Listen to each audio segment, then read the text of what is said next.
Back here with another review of WandaVision Season 1, Episode 5 on a very special episode was the title of this episode, dropping on Friday. Today, as I put up the video, we're going to start putting these up a little bit sooner just to react to this stuff in real time. This was easily the most newsworthy episode yet, if only for that ending, which we're going to get to. We're going to ease into all that stuff. We're going to welcome in the doc, Chris Mueller first, at BR_Doctor on the Twitter machine. Chris, as always, welcome back to the show, my friend.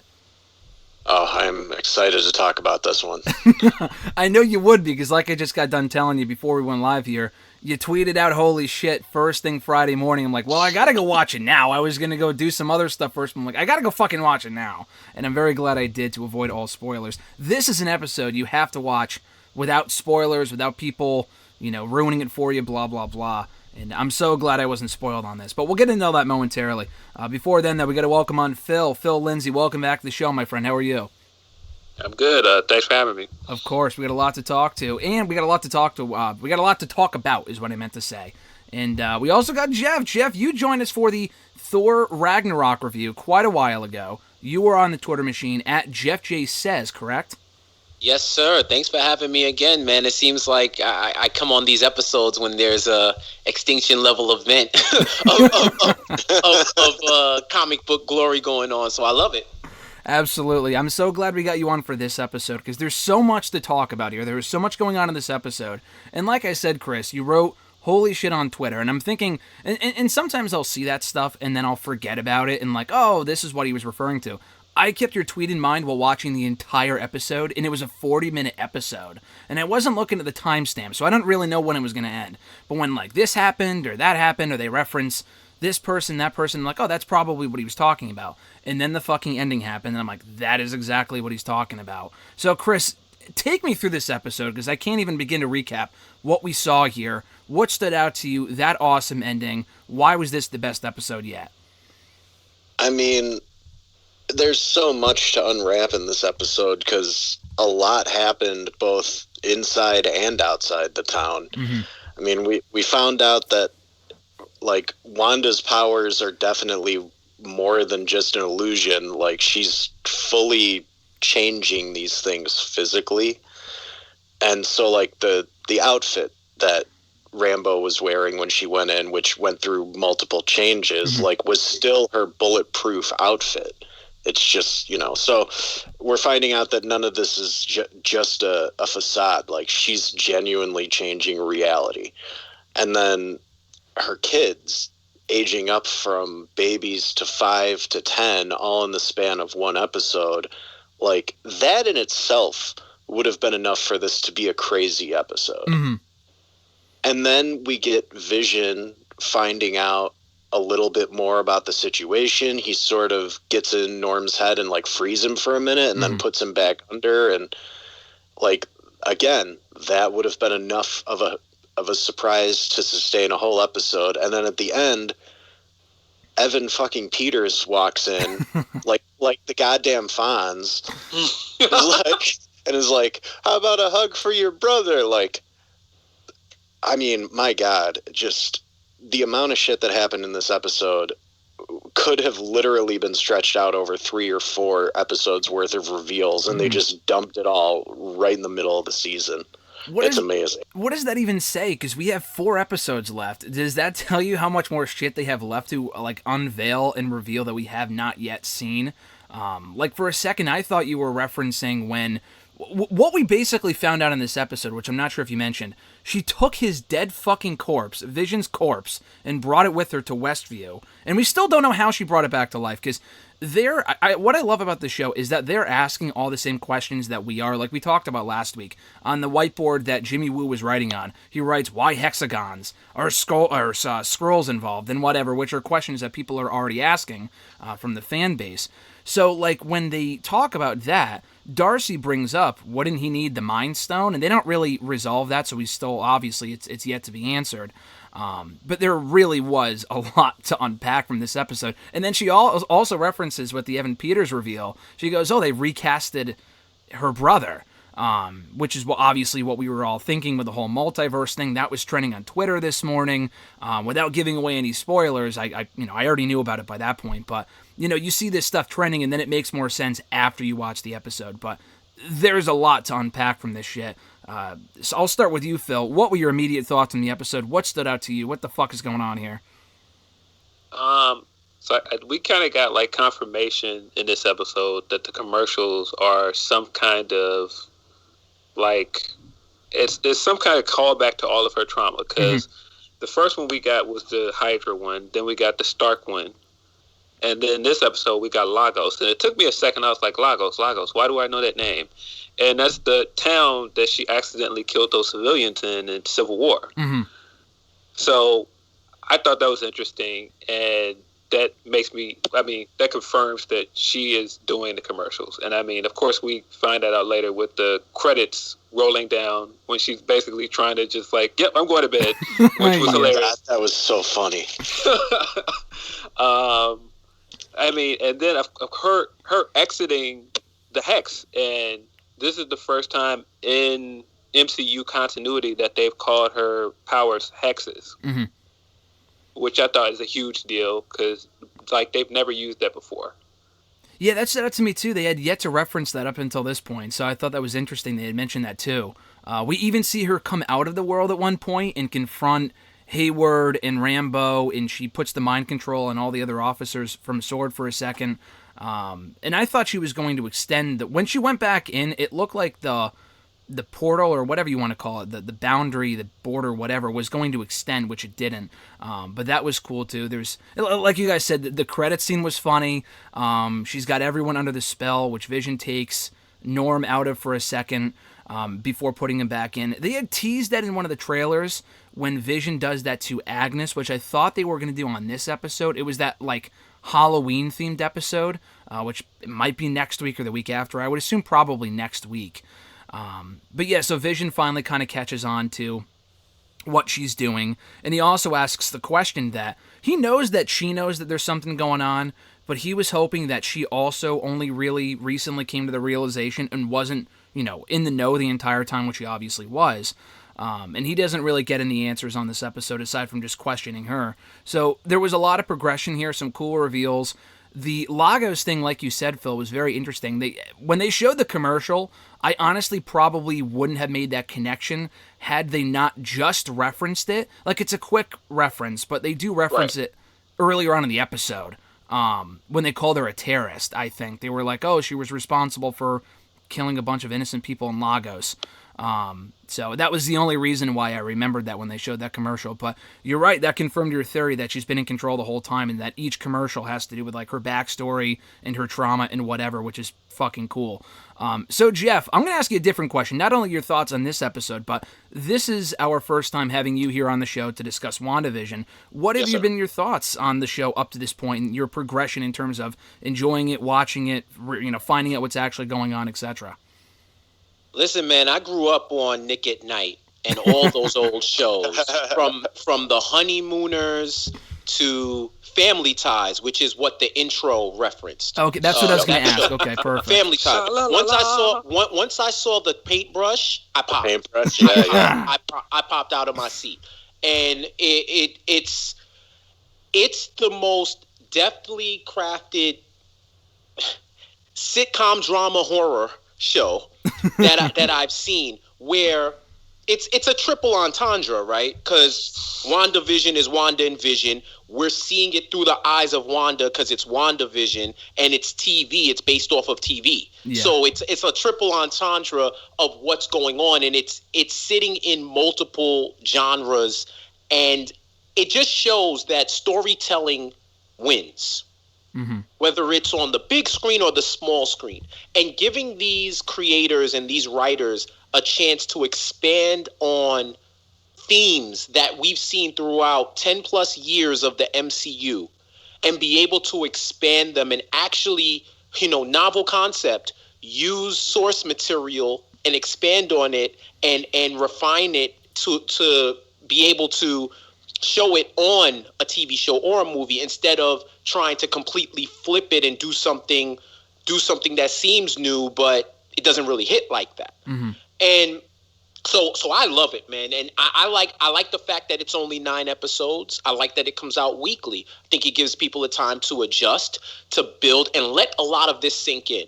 If this all dropped as one, I don't think the ramifications and of what's going on will actually hit people the same way and affect them the same way as if you watch it weekly. You know, yeah. And at the end, when they release the 9 episodes, people can binge it if that's what you do, and that's the only way you can consume content. Cool. You wait while we take it in week after week after week, and we enjoy it. As far as this episode goes, man, so much happened that I didn't even hear a mention of something subtle yet super important, of like paramount, that happened. Monica got scanned, and her scans, her x-rays did not show anything. Mm-hmm. Now, if you're in the sciences and you wonder what could throw that off, there's different spectrums of light that can interfere with x-rays. So something happened to her. Her clothes weren't the only things that were warped. Mm-hmm. Something happened to her, and we just don't know yet. So this could end up becoming her Spectrum MCU origin. So Jeff, let me ask you this. Not to jump over, Grant. No, go ahead. Go ahead, Phil. Going into business for yourself, Phil? You going into business for yourself? I encourage this. I love it. Do you think she already had powers? Because when I watched that scene, it seemed like she knew already, and she was hiding it. Because remember, she was like, "I need to test blood again," and she was like, "No, we don't need to do that. We're done with that." Mm-hmm. Mm-hmm. Well, I could take it one of two ways. I could take it she knows and she doesn't want to reveal. But if they got it once and it came up inconclusive, it could get it again. Mm-hmm. I see it more as a frustration, because remember, she just came back. She just came back from the blip, mm-hmm. right? She just came back, so she's internalizing a lot of things going on. So unless she gained powers prior to the snap, and then she whatever happened, she's trying to conceal it. If she was trying to conceal it, then she probably would have reacted a little different to the x-rays being taken on her, because then she'd be like, oh shit, they know. The other aspect where there's an outside chance what you're alluding to, Phil, could be true, is when Darcy mentioned Captain Marvel, and she diverted and said, we're not talking about her, we're talking about Wanda. Why does she have an issue with Captain Marvel? Is it because of her mom or because of something else? Because if you know the history of her, of Captain Marvel and Monica Rambeau's Captain Marvel, right, that ended up becoming Spectrum, there's a multitude of ways this could go, which is the theme for what we saw, especially at the end. Right. And if she already has powers, that would explain why she wasn't hurt when she got thrown out of town, too. Because she got thrown through like 5 walls. Yeah. That's true. But she also had the hex powers around her, so it could have, scientifically, right? Yeah, it could have been a force field. She did say she thought Wanda was protecting her. Yeah, she did say that, yeah. She could have been trying to use that as a ruse, too. Like, yeah, she was protecting me. I don't have powers. What are you guys talking about? Yo, can I tell y'all how... when the ending happened and that Pietro showed up, I was in Madison Square Garden when John Cena made that return. That when he proved, you want to talk about someone with powers. Someone with powers. I don't know how he still had a neck, let alone was able to show up 6-7 months after that neck surgery. And that pop I heard, I felt that pop when I saw Pietro. And I wish y'all were here when it happened. I wish I taped myself, right? Because, he was on my theory list. He was on my list of who was going to be the Luke Skywalker equivalent of cameos. Yeah. And, I see the back of his head and I'm like, all right, cool. Which was so cunning of them to do.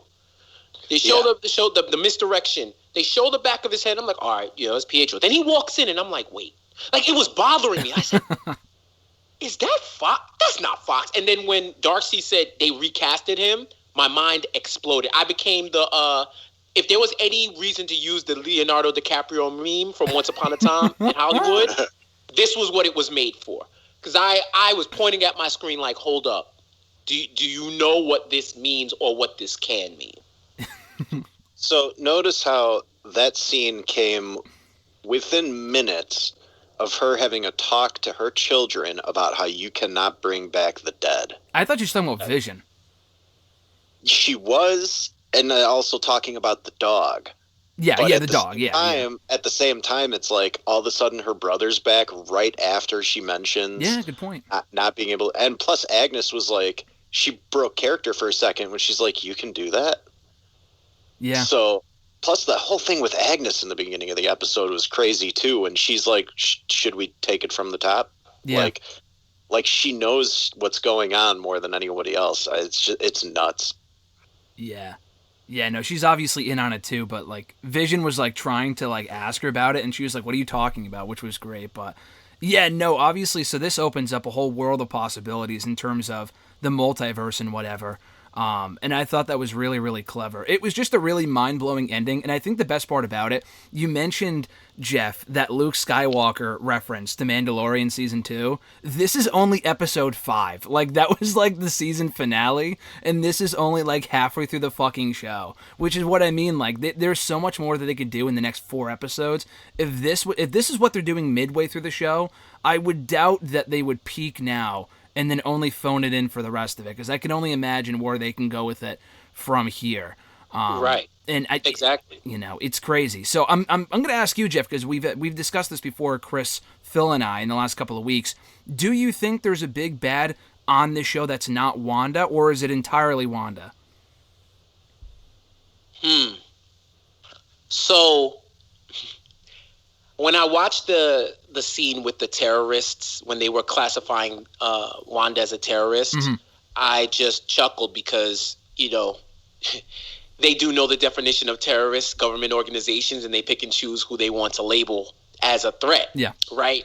Having said that, I think there's more than just Wanda at play. If you want to consider Wanda the main antagonist because she's controlling a town and she's keeping everybody out, cool. But I think there's bigger forces. This series is already tied to the next Doctor Strange film. So if there's Doctor Strange, that opens up the possibility between them two that we're dealing with the supernatural on a whole other level. And if it's a MCU level supernatural, to me, that means there's bigger forces at play.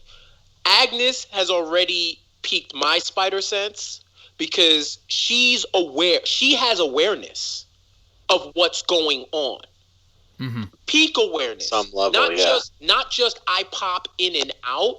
She's been out a lot more, like some of a realization. She's had that more than a lot of the other characters. So is she unaware of all of the hexing going on? Or is she playing dumb for whatever reason? So I would keep my eyes on her, but I do think whatever is going to descend into a multiverse of madness, Wanda's not the main cause.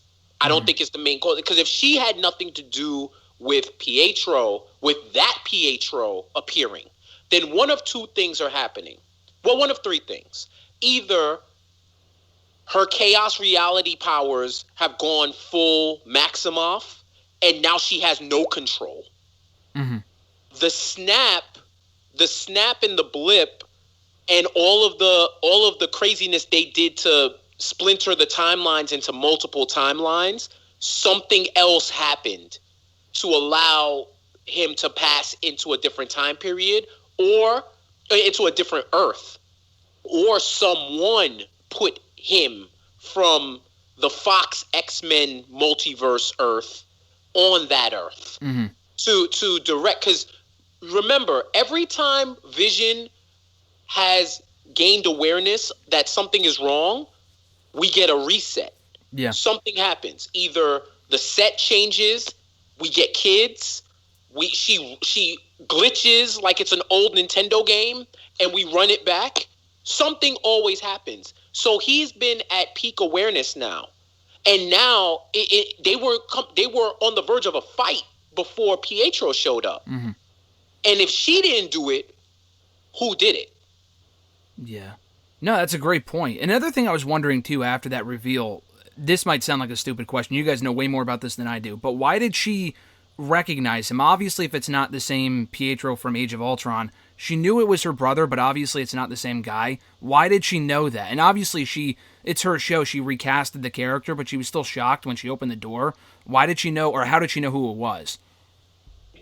What I mean, he said it's your long lost brother before that. Yeah. Oh, yeah, I'm a fucking idiot. There you go. Yeah, he did say didn't he say something like, "What? No hug for your long lost brother," or something like that? Yeah. Which is such an '80s TV show trope to throw in there. At the time, there were a few times where they used TV tropes to just like move the plot forward. Like when they were standing in the kitchen, and there's a lot of Full House tropes here, and like Agnes coming in through the back door and Vision expecting her is totally Bob Saget waiting for the neighbor, right? Jimmy Gibbler to come in from the back door. That's what I was thinking too. Yeah, it was like a combo of there was tons of references. Family Ties, Full House, and it was a little bit of Family Matters in there too. That whole genre of TGIF shows. Yeah, that's what I was getting from. Oh, there was very specific references to Growing Pains on the set. Yes. Who's the boss? This one, even though the intro was like very clearly we're poking at Family Ties here, this one I think more than any of the other ones mashed together a bunch of shows instead of trying to emulate one and then just reference some other ones from the era. Mm-hmm. Because, like Phil was saying, like there was so many little moments throughout it that were like, oh, well, that's referencing this and that's referencing that.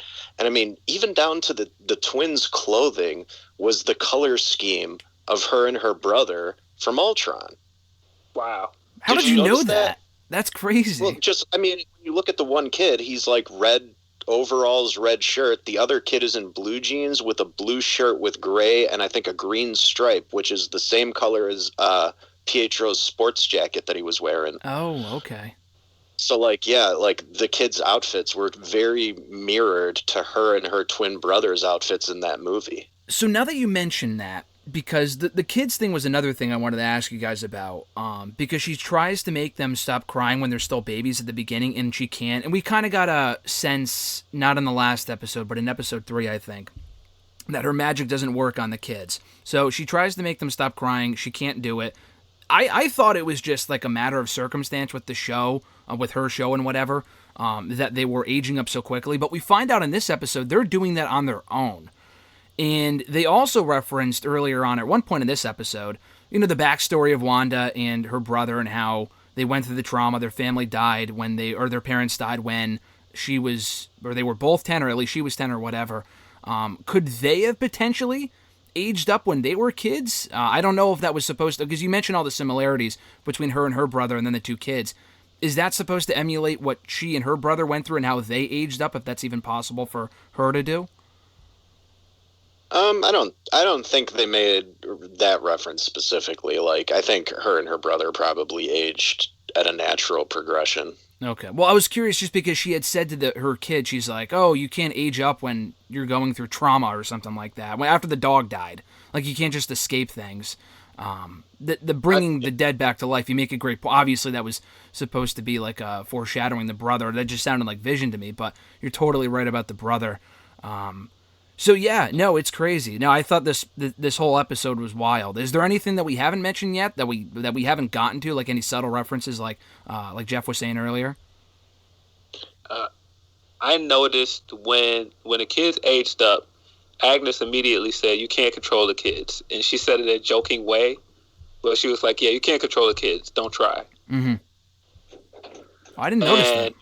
Every line in this show has a double meaning. It's so nuts. Yeah, she's so nuts. She did that a few times in this episode, and it was clearly a double meaning. That whole conversation with the dog dying, I think completely confirmed that Vision is dead, and he's not really alive. Because I think I have another theory about that, actually.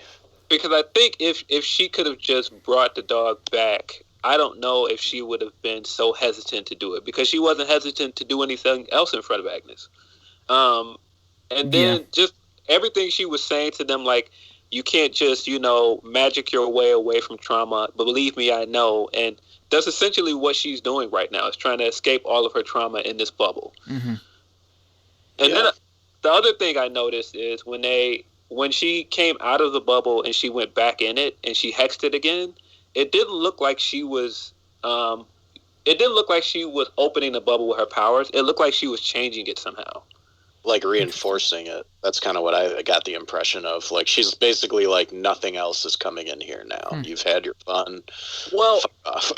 Sort of, but I think that kind of confirmed to me that the bubble they're in, she didn't create it. Okay. That's possible. Because I think what I gathered from that is that she used the hex ball on it. So she's hexing it and changing it and enhancing it on her will somehow. Yeah. But she didn't create it, though. That's my guess. Okay. So kind of going off what Jeff said, that there's something else in play here that we don't yet know about. Yeah. And does it play back to what we were talking about last week? I don't know if we talked about this last week or if I just saw a video on it with Ralph, the husband, who I don't think she mentioned on this episode. Agnes's husband. She mentioned him. We mentioned that? Okay. I forget who I have these conversations with sometimes. But yeah, the husband that they haven't yet revealed, if that had to do with the witness protection person from the 3rd episode or last week's episode, whatever. Yeah, there's so many different ways that this can go, and we're only 5. By this point, you would think that we would know where this is going with over half the show over, but we don't. That's the best part. What was your theory, Chris, about Vision that you were going to mention? So he specifically mentions, I have no memories from before Westview. I don't know who I am. And then she said, you've never talked to me like this before, when he got super emotional and definitely did not act like the Vision that we've known. Mm-hmm. My theory is that she wasn't able to resurrect Vision. She had to stick Simon Williams in Vision. I think this is where we're getting Wonder Man. Oh, is that who Simon Williams is? I don't know who that is. So Wonder Man is a character who Tony Stark actually originally stuck his consciousness, soul, whatever you want to call it, in Vision's body, and that's essentially who Vision is. It's not Jarvis and Ultron, what they did in the movie. It's different. So I'm thinking that she needed somebody, and I'm almost wondering if it's supposed to be Agnes's husband, and that's why we never see him. Because, maybe, yeah. Because Scarlet took him or something. But I'm also wondering, because they never confirmed who the witness protection person was. I'm wondering if it's Simon Williams. Oh, that's a good point. Yeah, no, they have yet to confirm that.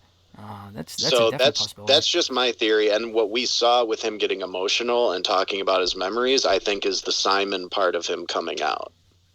Interesting. Yeah, I mean, there's a lot of different ways that this can go. I thought we were going to see her. We kind of saw through the footage of her going to where the Vision body was. Well, actually, what I also wanted to ask you guys about was that they mentioned that in Vision's will or something like that. Did Vision make a will? Because they were like, oh, in his will, you shouldn't use my dead body for, like, artificial intelligence or something like that. Did you guys catch that, or what was that about? I don't know, but I don't believe Marvel government agencies. They're always lying. So if he had a will, I need to see that will. I gotta see that will, bro. I gotta see that will. But my theory on Vision, that Simon Williams, that would be sick if that's the case. I'll tell you that much, Chris. Because they already alluded to his brother in the Bewitched episode with the Reaper helmet. Yes, in the beginning, they already alluded to Simon Williams' brother. So, I think he is alive, and I think this is where her reality powers come into play. Because just because you fabricate reality doesn't mean that it can't stick. It only didn't stick in the movies because Thanos allowed it to unravel. he changed reality and then changed it right back to reveal himself as behind stuff. But you can make permanent changes with reality shifting powers. So if you want to, I'm not going to start a debate on what is actually sentience and life and stuff like that. But if you talk about Vision as him being a machine, to bring him back, you have to, that the Mind Stone was his Allspark. Mm-hmm. So what did that get replaced by? If she instilled her powers into him, because you remember it, comic wise, this is a character who had the power to wipe out mutant kind with 3 words. Yeah. So I'm not putting it past her to be able to resurrect Vision with whatever that internal force is that's replacing the Mind Stone. What if Vision is not back and he just became sentient again in that dead body, or well, it's not really a dead body, the Vision's old body. What if that's Ultron and he just doesn't remember anything because he's been trapped in the body all this time? That would be fucking nuts. That would be cool, but I just thought it out there because the other times we've seen Ultron take over other like droid bodies like that. Yeah. It looked very similar to when we saw like the half destroyed Vision in last episode. So we already discussed in a recent episode, it might have even been last week, we never technically saw Vision kill Ultron. We just saw the flash of light. Yes. No. Correct, yeah. So the other thing that I've been curious about is they never explicitly defined whether or not Shuri was able to do her little procedure on Vision before they got interrupted in the middle of Infinity War. Mm-hmm. So I thought it didn't happen.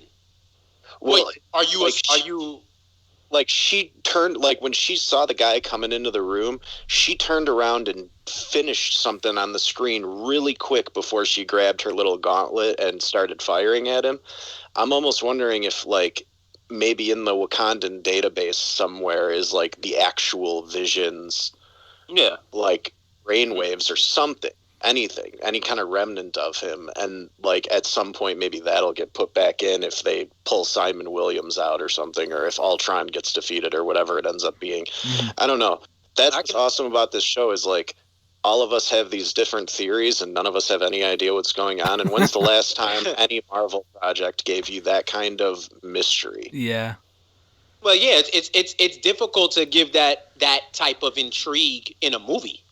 Yeah. Right. You know, we watch it. They got to give you enough to satisfy you, and leave enough to have you want to watch whatever the next movie is. That's why, you know, people downplay the ambition of Marvel Studios and how blue sky of an idea it was, how absurd it was that you start a studio not with Spider-Man, not with the X-Men, but with a drunk inventor who made a suit of armor, a Norse god, and a super soldier. And that was supposed to bring us here. You think about the journey that they went through from the Avengers, and you know those first few movies. In retrospect, not all of them hit the way a lot of the future movies did, but it was a start. And to build the connectivity from Iron Man all the way until Spider-Man Far From Home, to build that connectivity to mirror how major events in comics happen, where there's the major event and then there's the side comics that you can read to enrich you on what's going on with the main event. Mm-hmm. That's what all the Avengers movies have been, are those main events, and all the other movies have been the main characters' books, the side books in this. So to get to receive that connectivity and have it come through today, that's a feat in itself. But to be able to bring it to a streaming service where you use all of that history, all of that IP, and that lore that you've built over 10 plus years, and be able to connect it in a way over now 5 episodes where it stands on its own, where someone could come in to this show and not have watched anything MCU and still get a whole lot from it. But for the fans that have been there from the beginning, this is mind-blowing. This is monumental. So, yeah, I would say the movies are tough to build that same type of anticipation that a serialized show can. But, man, they should have been making shows like this years ago. That was my question. Why? I know they didn't have Disney Plus until a year or two ago, and the first show they introduced was The Mandalorian.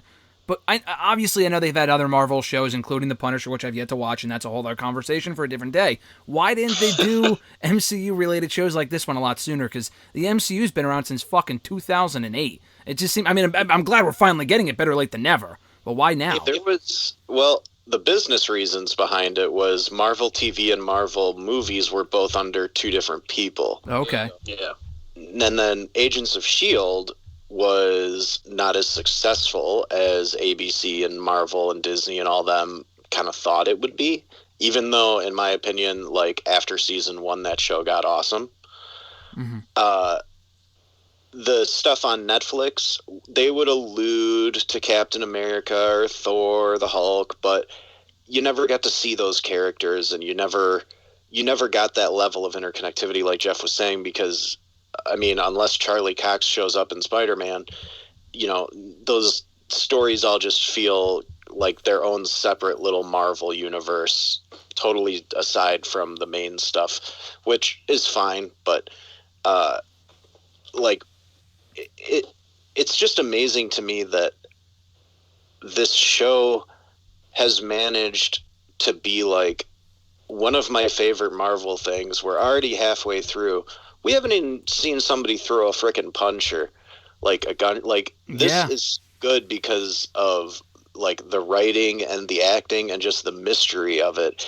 And it's so far removed from the Marvel beat 'em up, big cities getting destroyed, all that stuff. Like, I love it, and I want to see more stuff like this. Like, this makes me so hopeful for the Moon Knight series and the She-Hulk series and all these other things they have planned, because if they're knocking it out of the park this well on WandaVision, just imagine what they can do with these other characters. Yeah. No, it's exciting. With all the shows they have coming up, the possibilities are endless, and especially, I hope this isn't the best of what they have to offer, and I think the Loki show is going to be great too. But I'm very glad in retrospect they're kicking off, because when they first announced, and I know it wasn't the original plan, the pandemic got in the way, because I think Black Widow was supposed to be the first anything of Phase 4, but I think this honestly might be the best way to kick it off, unless there was some sort of like major reveal at the end of Black Widow that would have set things forward, which I'm not sure if there will be, just because it's supposed to be set 5 years ago or whatever. This honestly might be the best way to kick off Phase 4 that there could be. Yeah. Not to mention, every character doesn't need a movie. Agreed. Yeah, absolutely. Disney Plus expands the possibilities to tell MCU stories on different platforms. I could tell you, I've read Moon Knight. I love Moon Knight as a character. He's the most literally and figuratively insane person to put on the man who said, "I wear white so that they can see me coming."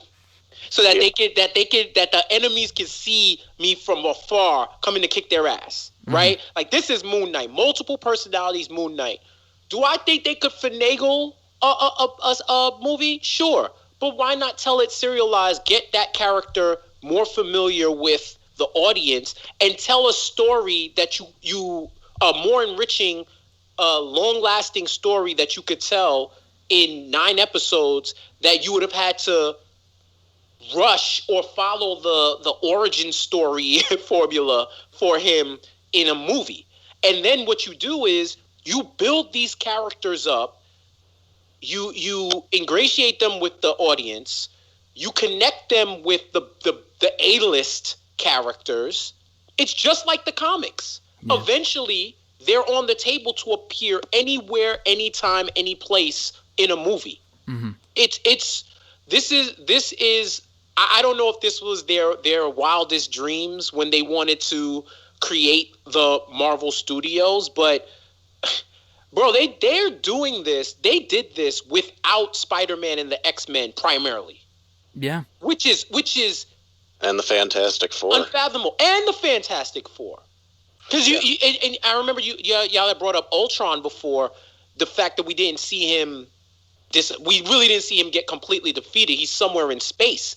Now with some of the properties they've received, you could kick off Annihilation. Yeah, you could do so much at this Bruh. point. Man, There's a lot in the cosmos, brothers. I mean, and there were so many things that they teased in this that I was like, I wonder if they're going to go back to that. Like, when Monica was going to call the engineer, I was sitting there, oh, who's she calling? Who's she calling? Right. Yeah, it's so nuts that there's so many different ways they could go, and so many of them would be like satisfying from a storytelling standpoint. Mm-hmm. That, like, I almost hope that it's like none of the stuff that we've said, just so it's like just a genuine big surprise. But yeah, I got to be honest, this Evan Peters thing, I don't think this is the Luke Skywalker cameo. I don't either. I think Michael Fassbender's showing up at some point. I'm throwing it out there. See, I don't know if I believe Magneto. I know everybody's jumping to Magneto, but I don't know if I believe that yet. I think it's a misdirection. It's not Doctor Strange, because I expect Doctor Strange in the last episode. Yeah, of course, exactly. I expect them if they do a post-credit or whatever. At the very least, we're getting Wong. You know, like Wong will show up and be like, I need to take you somewhere. Right, Yeah. exactly. He'll open up a little sling ring thing and jump through with her. But yeah, something's happening with those two. But I do agree. She said it, but she didn't say when. Yeah, it was timed. And once I saw the title of this episode on a very special episode, I knew that somebody was showing up. Yeah. Because this is even from the episode titles, they're following every sitcom trope. Like, be right back after these messages, a word from our sponsor, a very special episode. It's like the ABC Channel 7, the after school special. That might be might be one. It's crazy. Like, so to think about how they're weaving everything in now it's really this Evan Peters cameo reveal, whatever you want to call it, it just opened up Pandora's box of speculation, which is what they knew was going to happen. So now anything they do, we have to expect the unexpected. Mm-hmm. Yeah, definitely. I think it was genius to bring Evan Peters in as 80s Quicksilver on the 80s episode. Like, that in itself is just brilliant. Ooh, levels! I didn't even think about that. Wow. Yes. That is pretty brilliant. I guess after looking it up, after seeing the episode, I wanted to go back to see if, not only to see what people were saying about it now, but to see if it was spoiled. And I guess, honestly, it was. I saw a report from like a day or two ago, not when it dropped, but today, that revealed that he was going to play a part in the show, and people, I guess, thought he would play like a villain role and not necessarily Quicksilver or this version of Quicksilver. Did you guys see the leak? I mean, I guess not, based off your reactions. Yeah, I heard speculation that they were like, oh, he's going to play one of her aged up sons. And I'm like, that would just be weird. Very weird. Yeah, no thanks. Listen. We all know that there's some weird incest stuff with these characters in the comics. Just ignore it in the movies and TV shows and let's move on. Like, I don't want any of that in my general entertainment. Right. I mean, how did that even happen in the comics? Like, who okayed that? The 80s, the 70s and 80s were a wild time, Chris. They were a wild time in comics. They threw everything at the wall, brother. They just asked a pile of cocaine, and the cocaine said yes. Yeah, exactly. I mean, I avoided a lot of the spoiler stuff though, because I heard there were leaks out there. I saw chatter online about leaks, and I'm not a leak person. Yeah. I hate spoilers. spoilers. With every fiber in my body, I abhor spoilers. And even more than that, I despise people who purposely spoil. Won't even drop a hashtag on it. We'll just drop it in your face. And I don't have the mind wipe tool from Men in Black to set me to reset me so that I could experience it for the first time. Like, I would have been pissed if this got spoiled for me. Which is why when Chris DM'd me about the show, it reminded me, I was like, yeah, I gotta watch it. Then I'm like, oh shit, I gotta get off Twitter. I gotta get off Twitter and I gotta watch it, because you scroll one too many times. Yeah. It's like gambling. You scroll, you don't see anything. And you scroll, you don't see anything again. Then it just hits you. Boom. Oh, I didn't even know Quicksilver showed up. You're like, fuck, I can't unsee it. Yeah. I was the exact. That's so funny you say that, because I was the exact same way. I saw Chris's tweet, then I'm like, he's the only one, I'm sure. Like, there can't be anyone else. And I didn't get spoiled, thankfully, but I'm like, you know what? I'll think better of it and then not scroll a couple more times. Because all it takes is one fucking tweet or one keyword or one picture, and you're screwed. I saw episode 5 trending, and I said, nope, hell no. Yeah. I saw somebody, some stand-up comedian I followed, posted a thing being like, hey, assholes, just because you put the word spoilers in caps and then hit return a few times doesn't mean you're not spoiling shit. Exactly. Stop. It was just like, stop posting stuff the day of. Like, and yeah, like, I'm never going to be the person who spoils something for people. Like, I'll post a reaction like, holy shit, because that doesn't tell anybody anything. But yeah, being that guy, like, I get the desire. It's, you want to share your reactions and thoughts and stuff, and it's like, that's cool. Upload a YouTube video and then tell people, hey, here's my reaction to it. Like, posting spoilers to anything beforehand, you're just a dick. But the day of, you're just inconsiderate. Yeah, I mean, this was within an hour. Spoilers were up, and I will say it was cool being up early this morning and seeing how many people watched it immediately when it premiered. Because that just tells you how excited people are for it. Yeah. But man, I mean, spoilers were up within an hour. It was crazy.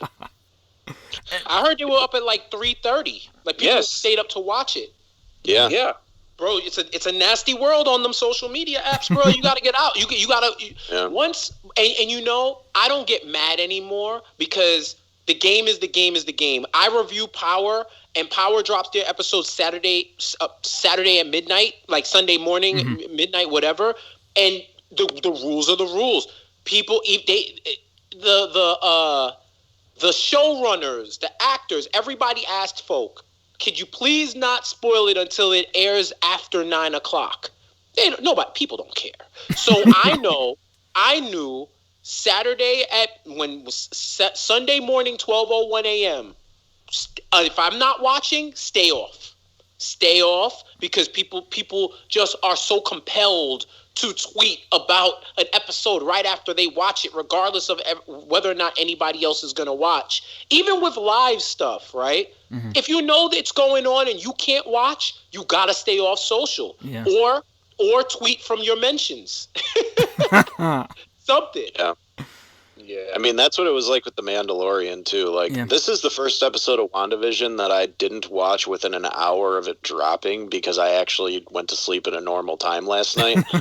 But I woke up at like 6:30, and the first thing I did was throw on Disney Plus and watch it before I opened Twitter or any of that, because I was like, I just can't let myself get spoiled. I've avoided it this far into it. I need to keep up the streak. Yeah. You have to. It's what you have to do, and I think you bring up a great point, Jeff. My thing is, if it's airing live, I think obviously all bets are off. You're totally fine to tweet about it, whatever. Like, if it's like, for example, the Royal Rumble pay-per-view or whatever, if it's airing live and you haven't seen it yet, or you're watching it later, that's on you. If you're on Twitter and whatever, that's your own fault. But if it's something like this that drops so early in the morning, and some people are busy, they can't watch it until like later on in the day or whatever, I would say maybe 24 hours. I would say that's probably a best bet. And at that point, if you haven't seen it, that's your own fault. Right. You know, give it a couple days. Like, I know sometimes with The Mandalorian, people are waiting until like Monday after it dropped on Friday. It feels like WandaVision, Marvel fans. I mean, Mandalorian was amazing. Chris and I talked a lot about that last year, and this show's just as good. People are just so excited they want to talk about it, but unfortunately, like, wait a little bit longer than like 5 or 6 hours. Like, Evan Peters is trending right now. It's like, if you haven't seen it yet, you're on your lunch break or something, you fucking see that, you'd be pissed. Like, if you haven't seen it yet, so I totally get it. Well, we created rules of engagement informally on Twitter. Yeah. We would say, if it's a movie, you got until Sunday Sunday evening. Exactly, yeah. You got until Sunday evening. I would say a week, but the compromise was Sunday evening. If in the first weekend you didn't go out to see it, I think it was for like Netflix shows, it was 48 hours. Yeah. For a movie, it was until at most midweek, right? Yeah. But you're giving people time. You're giving people at least time, and then if you say, all right, I'm not going to see this movie for another week or two, then you have to take those precautions in your hands, like muting everything associated with that movie, with that show. You got to mute everything. You got to mute hashtags. You got to mute the actors, the actresses. You have to mute misspellings of names. You have to go to the 15th level to ensure that you're not spoiled. Yeah, like right now, the word Pietro is trending. I mean, come on. I know exactly. It's like, if you know anything about anything, you're like, oh, well, I guess he showed up on WandaVision. Like, yeah. I mean, Jesus. But, you know, this is the world that we've chosen to live in. Like, I have plenty of friends. I have plenty of friends who, like, because of what we do, we're on social so much. But I have plenty of friends who, like, they don't check their Facebook more than once a week, and they're probably never on Twitter.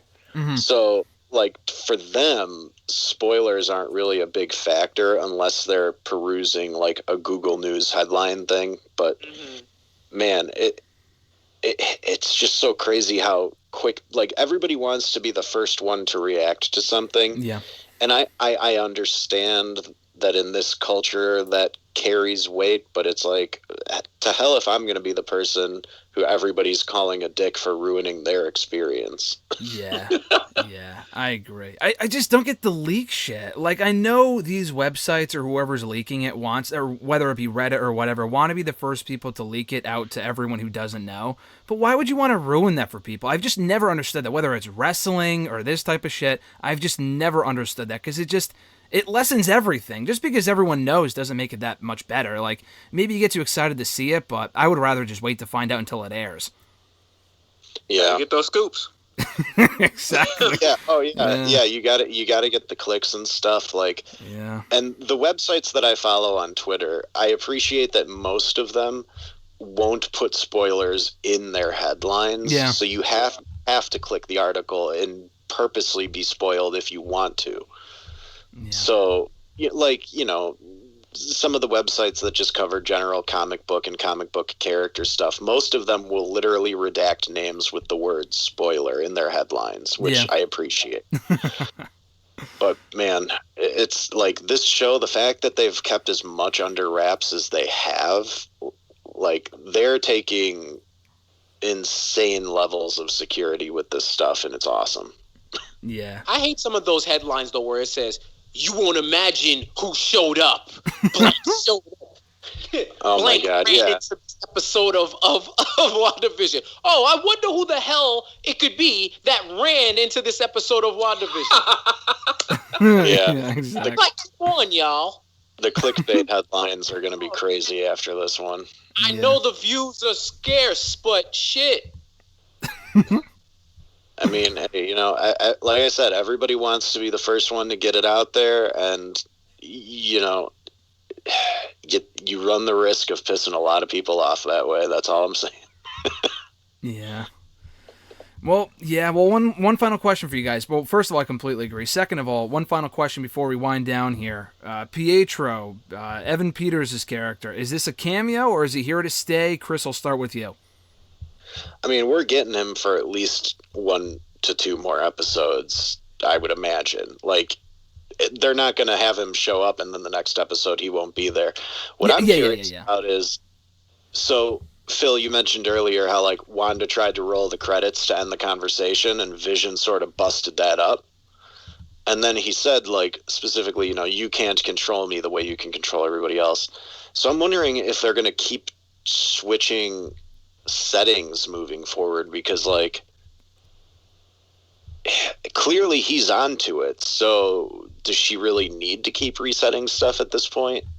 I don't know. It's weird, but I'm kind of curious as to what other sitcoms they're going to parody. I already know which one they're doing for like the most current thing. That's kind of been out there, is pretty obvious from the trailers, but yeah.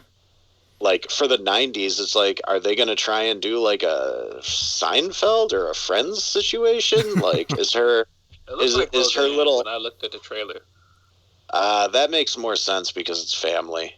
Yeah. Yeah. Full House.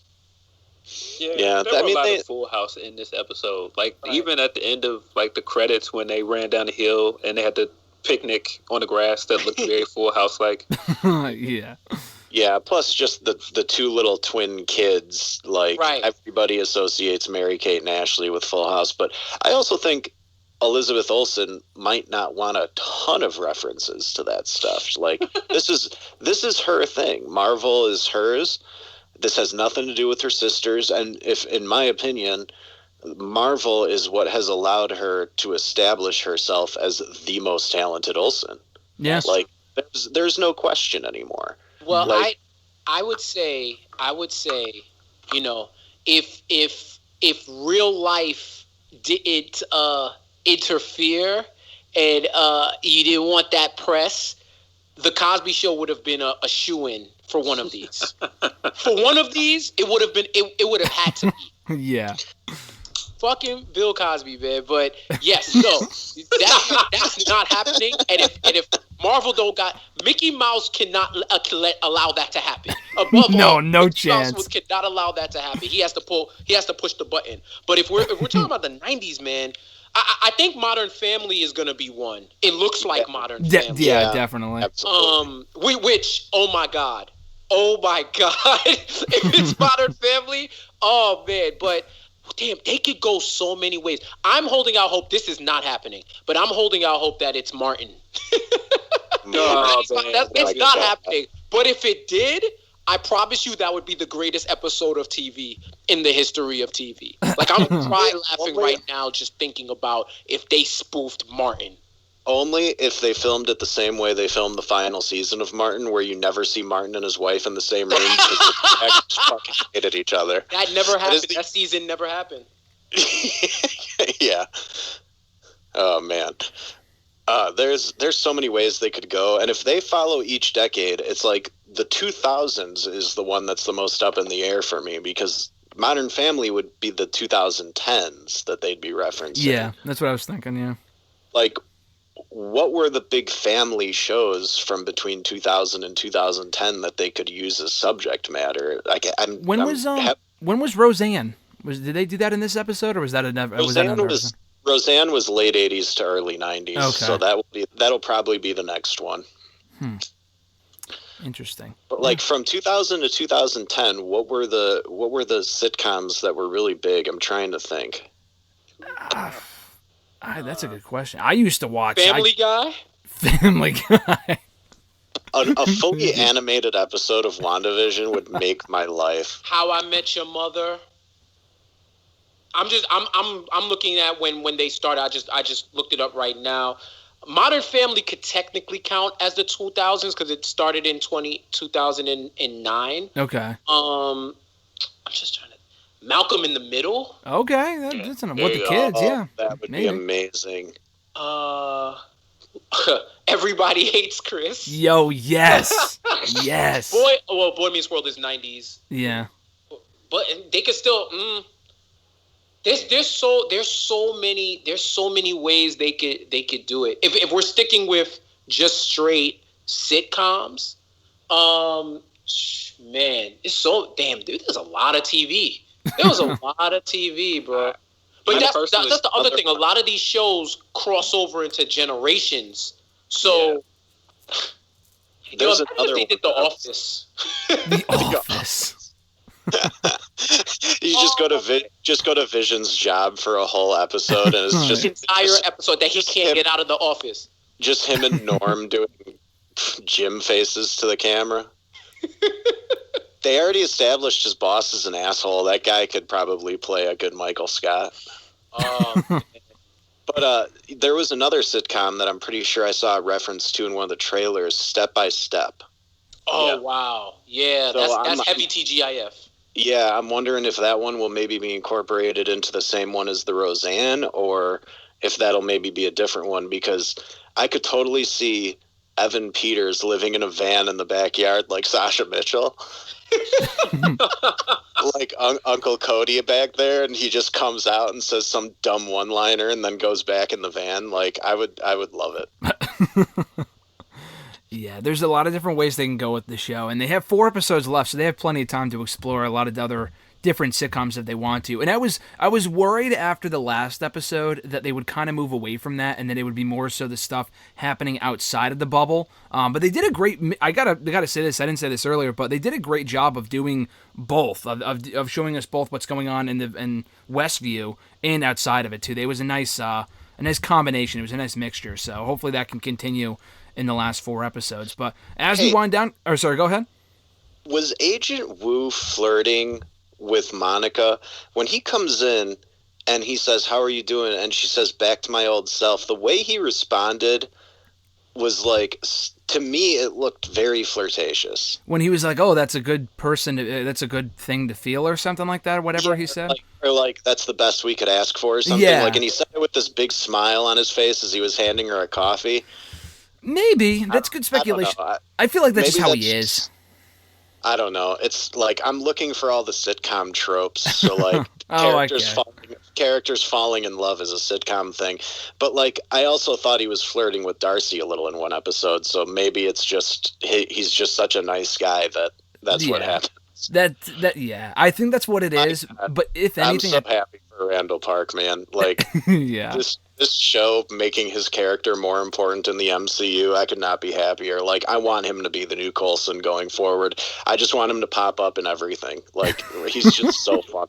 He's great. Yeah, I would love I totally ship Darcy and Wu. I think that'd be great. So we'll see. I think that'd be. I don't know if that's where they're going with it, or if, like you said, he's just overly.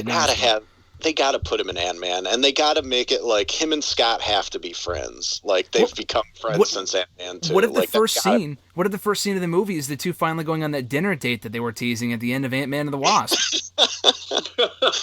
I don't know, man, but like just any excuse to put that guy in anything, I'm happy. He's just so funny. He's one of those actors who, like, even if the thing he's in is terrible, he's great in it. Yeah, he's always going to give 100%, and it's like his performance in this show is so much more subdued than all the other stuff he's known for, and like I almost feel like that gives him the ability to be even more funny in those random moments where he gets to say something funny, because he's not always the center of laughs. Yeah, no, I know what you mean. Yeah, he's just such a great addition to this, and Kat Dennings, like bringing Darcy in, that was a smart call on their part, because they're like, she has astrophysics experience. She's an enjoyable actress to watch, and she plays well off of Wu and Monica. So yeah, this show it's becoming like my favorite thing Marvel has done. Yeah. By the end of the season, I'm honestly pretty sure that's probably where we'll be. Disney Plus on a roll here between this, and you said The Mandalorian was one of your favorite Marvel, or one of your favorite Star Wars things that they've ever done. It is my favorite Star Wars thing. Like, overall, the first 2 seasons of The Mandalorian so far is my favorite thing in Star Wars. Like, yeah. I'll always love those original movies, but man, like, there's nothing about The Mandalorian I don't like. Disney Plus is fucking killing it right now, so hopefully we don't get a show like... I mean, I'm sure Falcon and the Winter Soldier is going to be fun, but it's going to be nothing like this, but we'll see. Well, maybe we'll get around to that, and that'll be just completely unexpectedly awesome, even better than we're expecting, so I guess we'll see. But for now, we got 4 more episodes of WandaVision. Looking forward to that. Any more final thoughts, guys, as we ride off into the sunset here? I don't know how you could hate this show. I seriously, I have to question people when they say it's mid or it's bad or whatever. I have a few friends who the first couple of episodes they weren't being patient enough. Yeah. And they weren't buying in. They weren't buying in. They saw the gimmick and didn't fully invest in the gimmick, right? And I'm just saying, like, guys, let this build. It isn't the movies. Roll with it. In a few episodes, they're going to get to it. And within 2 episodes, they got all the way to it and went back around the block and got to it again. So, yeah, I think this is a good lesson in patience, a good lesson in quality storytelling.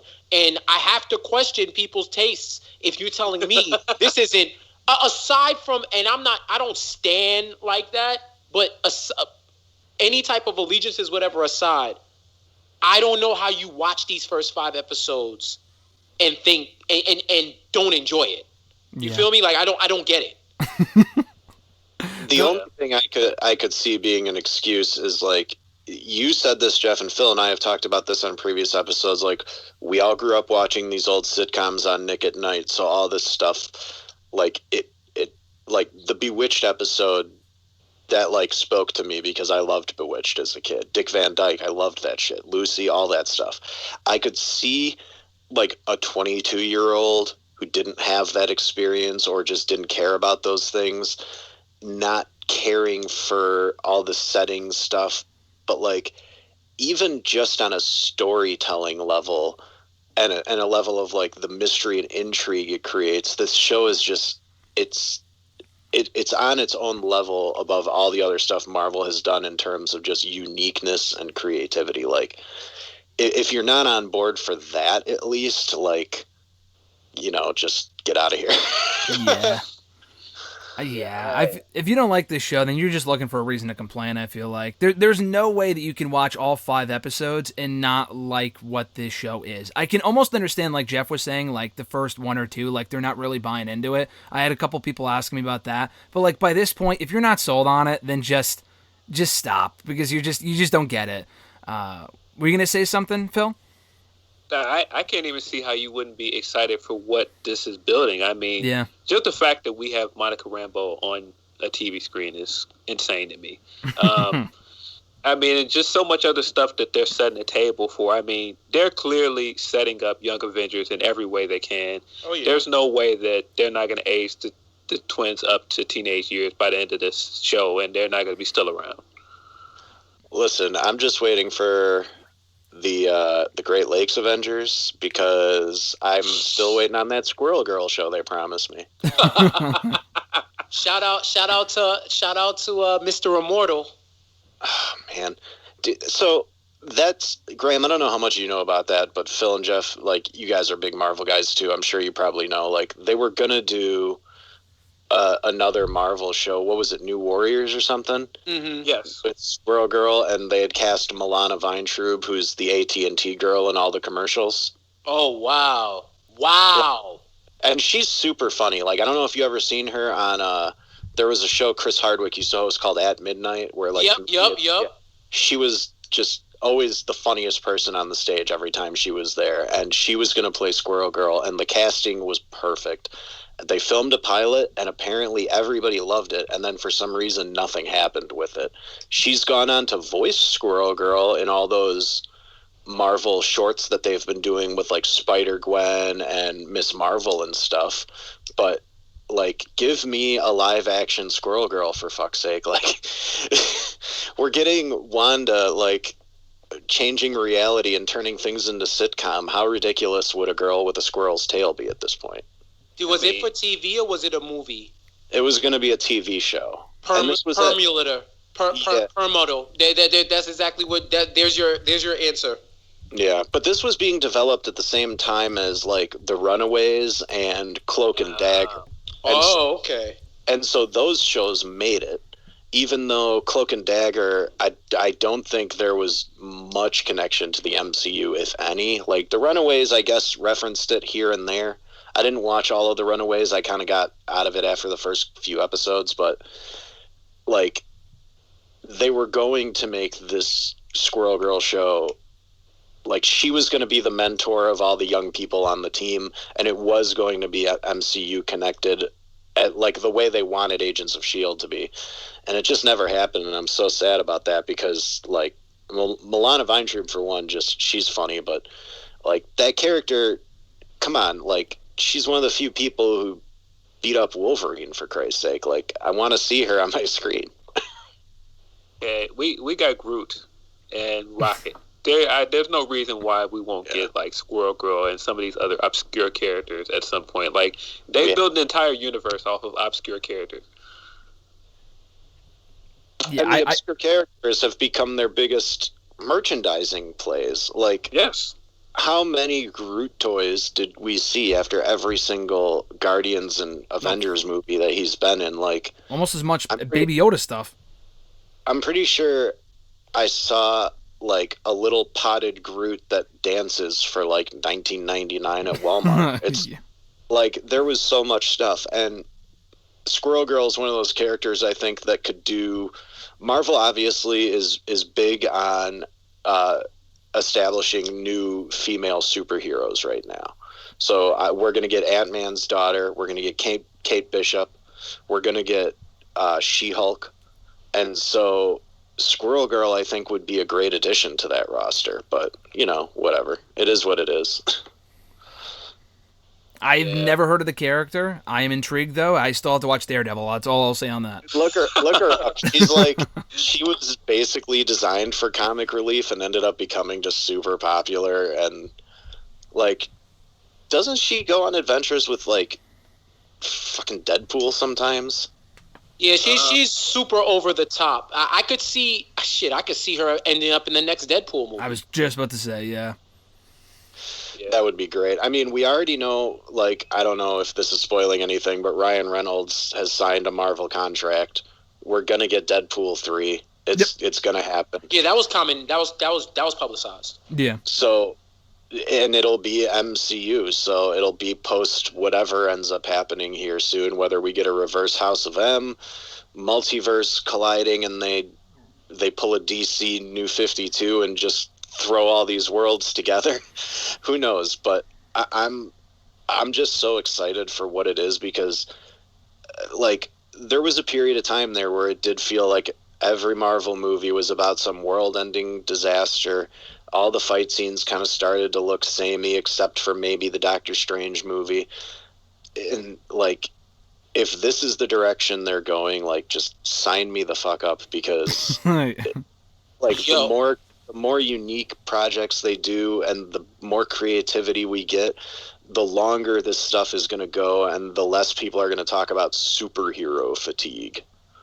That superhero fatigue was capped to begin with. You don't see rom-com fatigue. You don't see Christmas movie fatigue, which I would argue there should be Christmas movie fatigue. But they're not all good.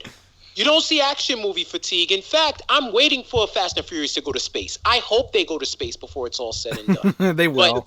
But something you said, Chris, just sparked my mind. What if Monica was texting Reed Richards? That would be the engineer that she knew. That would be crazy. But I mean, there's so many options there. Like, what if she could be texting Blue Marvel? She could be texting Riri Williams. There's so many options. Right. It's so many, and I could give you my overall theory on what's going to happen with this multiverse. I think it's going to expand. I think the mutants are on their own Earth, and I think the Earths come together during Secret Wars, and Doom is going to be the one to bring them all together, or he's going to be the big bad that they have to defeat. They announced the Secret Wars show for a few years from now, right? Secret Wars or Secret Invasion? It was Armor Wars. No. It was a Secret Invasion. That is the one they announced. Yeah, right. They announced that. Yeah. Right. Okay. Man, Doctor Strange and the Multiverse of Madness can open up so many doors. It seems like Spider-Man is going for a whole live-action Spider-Verse type of deal, which, Jesus Christ, if we don't get a Miles Morales in the end of that, it's going to be the stupidest thing they've ever done. Like, Well, that's up to Sony. If they don't do it, it's on Sony. Yeah. This is true, but it seems like at this point, Sony's kind of just like, you know what, we're benefiting from this thing too, and they already agreed to give Spider-Man over to Marvel for more movies than originally planned. I think them trying to connect Morbius is a bit of a stretch, but we'll see what happens. Bro, imagine if you had a studio that's making you billions just for the sake of storytelling. I mean, who else do you want? You want all these guys? We own them, but go ahead, make all the movies you want. We're chilling. Yeah. I mean, yeah, and they're getting such interesting people to work on these things. Like Taika Waititi reinvigorated the Thor character. James Gunn might be the only person who could have made Guardians of the Galaxy work on the level that it worked. Mm-hmm. And I'm super excited to see what he does with Suicide Squad, because he made Batista a household name. I'm so curious if John Cena is going to end up with the same level of like success from that role. Because James Gunn has a knack for taking these guys who are good at like one specific thing and making them funny. Isn't Cena doing the Peacemaker show or something like that? Yeah, they already announced, which I think it's so stupid that they announced it. It's like, okay, so his character survives the movie? Yeah. Got it. Yeah. Like, it's Cena. He survives everything. Come on. Yeah, he kicked out a 2. Super Cena. You knew he was making it at the end of the movie. Yeah, it is. This is a good point, but yeah, I mean, it's so crazy, and I love that everyone's got like all these crazy theories, and there's so many of them that are so plausible at this point. And I think Marvel did such a good job teasing this stuff to where nothing is blatantly obvious. Like, you know, a lot of us think there's going to be some kind of reverse House of M, but maybe they're just teasing that so we don't look in the other direction and see them planning, you know, a multiverse event. Like, there's just this show is definitely gonna win some awards, and if it doesn't, it'll be the biggest sham in the history of like the Emmys and the Golden Globes and all that. How could it not? There's no other show on TV right now. There's nothing else going on for the most part. Elizabeth Olsen alone deserves all the awards for being able to channel all these amazing sitcom actresses and then flip on a dime back to Wanda. Like, yeah. Did you notice how her Sokovian accent came back for like one sentence? That's what I was going to ask you guys. When she came out of the bubble, she had the accent, or she was trying to do the accent. Why was she doing the accent? Because she's in real life. Yeah, she's not in reality. Ending. No. That's what I mean. But like in real life, in the last couple of movies, she hasn't had an accent, or was she just doing a bad job of having the accent? Because like in Endgame and Infinity War, she didn't have an accent. I don't think. She no-sold the accent. she no-sold the accent. No-sold it. Well, the accent's on and off. It's not consistent. It's almost as bad as Lana's accent, to be honest with you. Before they had that, when they had her doing that shit, that's what it reminds me of. So inconsistent. Her and Kevin Feige were on some panel at a Comic-Con or something, and somebody asked them about that, and the response they gave, I wish they would have established in the movie or the show, which was she's perfecting her spycraft and trying to blend in. That makes sense. Then say that in the movie, you know? Or in this show, or I don't know. Yeah, one throwaway line from Black Widow going, hey, your accent's coming along nicely. Exactly. But, like, I just, like, that popped me a little bit, because the few other times that we've seen her drop the character, she didn't drop into that accent. But as soon as she's out there in her full-on Endgame attire, dragging a drone while like 20 soldiers have laser dots aimed at her neck, like, that's the most raw we've seen her in this show. So that is her real voice, is how I'm taking that. Like, she was not fucking around in that scene. That scene was the closest she's come to looking like a villain too. Yeah. Because like all of a sudden she just snaps her fingers and all those soldiers aim their guns at the guy, and it's like, oh shit. It's like every once in a while you got to be reminded that like this is currently the most powerful character in the MCU right now. I mean, they explicitly said it in this episode. Yeah, like Doctor Strange is probably close, but her magic comes from something so different, and she's got just so many different things she can do. It's the possibilities are endless for this, and I love that they're doing all this without needing action. Like, it's such a nice change to be able to watch something unfold and not have to sit through like a million cuts in a fight scene, you know? Yeah. Yeah. No, definitely. I wonder, are they going to go back to, because Vision mentioned that there are no kids in the town. Yeah. So I was like, what? Oh, yeah, we didn't even talk about that. Did she put them somewhere to save them? To keep them, like, So out they of weren't it? under the spell or whatever? Maybe. Or did she just wipe out a bunch of kids and become the biggest villain of all time? I would Take hope them not. to the cornfield. Yeah, I don't know, man. But see, that makes me look at Agnes, though, because, like, there were several scenes where they, like, even when Vision was at his job, and he kept just saying, she's in my head, but he wasn't explicitly saying Wanda. He just kept saying she. Yeah, that felt intentional. Are you telling me, Chris, that we're going to get a scene, like, from It, where we just see, like, the kids' bodies floating in, like, this circle, and they're just, like, slowly going upwards, because that's where all the kids are, all their dead bodies or some shit like that?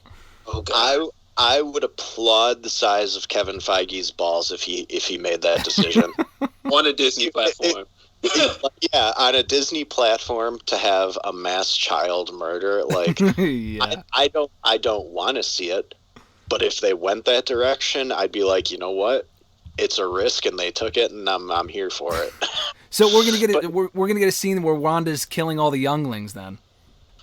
Yeah, that's her Anakin Skywalker. She pulls out the lightsaber. It's like, Wanda, why is your head lighting up?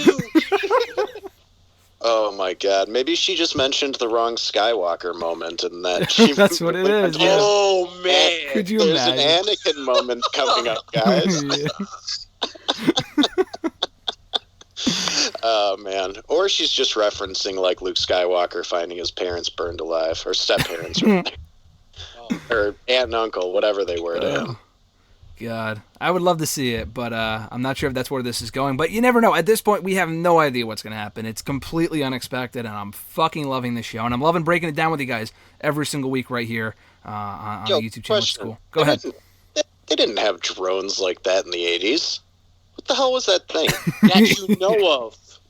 Yeah, exactly. Like we don't know what the FBI was using in the 80s.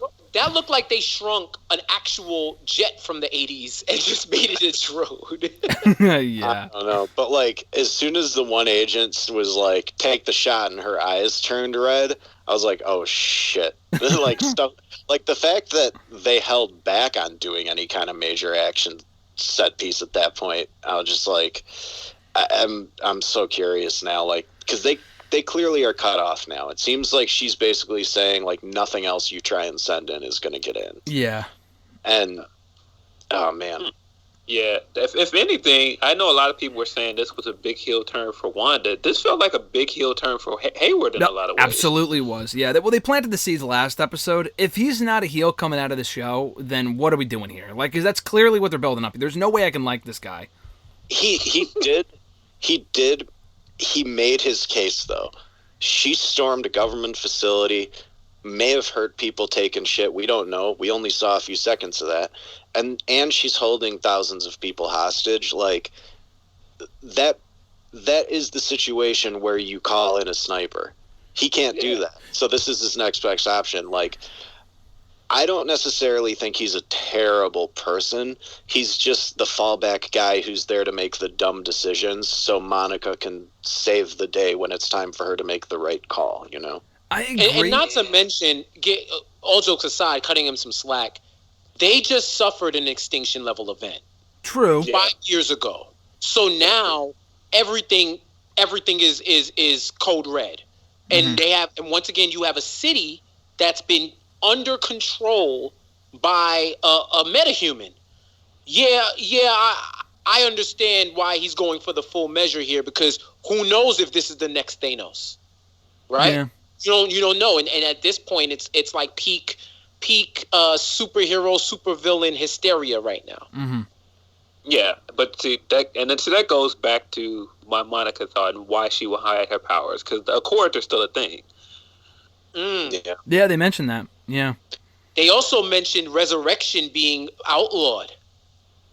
Yeah. Or alluded to something like that. Yeah. Where they said he was like, isn't that section 36B of the Accord? So you can't come back with a new outfit 5 years later after you're dead. You've broken the law.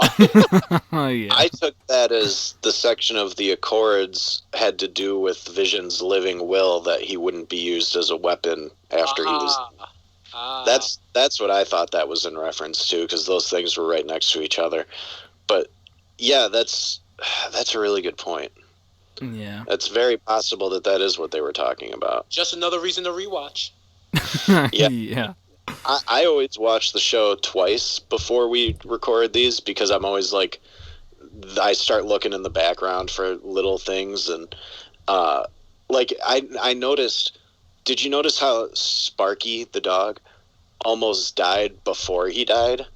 How so? Like he went up to an outlet and the thing sparked in his face, and like she's like, oh, like it almost seems like subconsciously Wanda was like, I don't want this dog, and so the dog kept finding like situations where it could kill itself, and then it finally happened. Well, isn't that how hexes work? Is don't they, like, initially they were bad luck, and then like initially then she could change reality with them, but like when she was first introduced in the comics, it was bad luck. Yeah, I don't know. It's just one of those things that I picked up on where it's like, oh, he did have a close call there before he actually bit it, but I don't know. It's weird. There's so much in this show that could be read into. Like, I watched one video on this that was just talking about like a few references that I didn't get, and like I didn't really ever know about Vision having a synthezoid family, and like apparently there was a synthezoid dog. Oh yeah, that's the new comic. That's like his most recent comic. So yeah, like he has a dog named Sparky that's like, it looks like he has a little Infinity Stone in his chest, even though it's probably not an Infinity Stone. But this is the Visions comic, right? The miniseries. Yeah. Oh, that was phenomenal, Graham. If you want to read something to blow your mind, read that. I'll put it right next to Daredevil. Right. Yes. Required reading. Required reading and viewing. I love it. Yeah, and then you have 8 seasons of Agents of S.W.O.R.D. to catch up. Jesus Christ. Well, I'll talk to you in 2025 after I'm done with that show. My God. I mean, that show had, like, most of the seasons were 20 to 24 episodes, too. It wasn't like the 13 on Netflix stuff. Yeah. It would take so long to binge Agents of S.W.O.R.D. Yeah, it's going to take me forever, but... by, like, season 4... they're not even trying to be connected to the movies anymore. Yeah. Well, I'll try to get through most of it. I'll try to do what I can after I get through the other stuff, that is. But WandaVision is top priority, and we still got another 4 weeks, I think, of this. 4 episodes, 4 weeks. So we got another month. The entire rest of the month of February is going to be WandaVision month, so I'm fucking pumped because this show is great. But this has been awesome as always, guys. Chris, people can follow you on the Twitter machine at BR_Doctor. Phil, people can follow you on the Twitter machine at PhilDL616. And Jeff, people can follow you on the Twitter machine at JeffJSays. Jeff, thanks for joining us, dude. This has been awesome. Anytime, man. You know, if I could nerd out, I'd nerd out forever. So I love it. And Chris, Phil, this has been great. Thanks so much, guys. Thanks. Yep.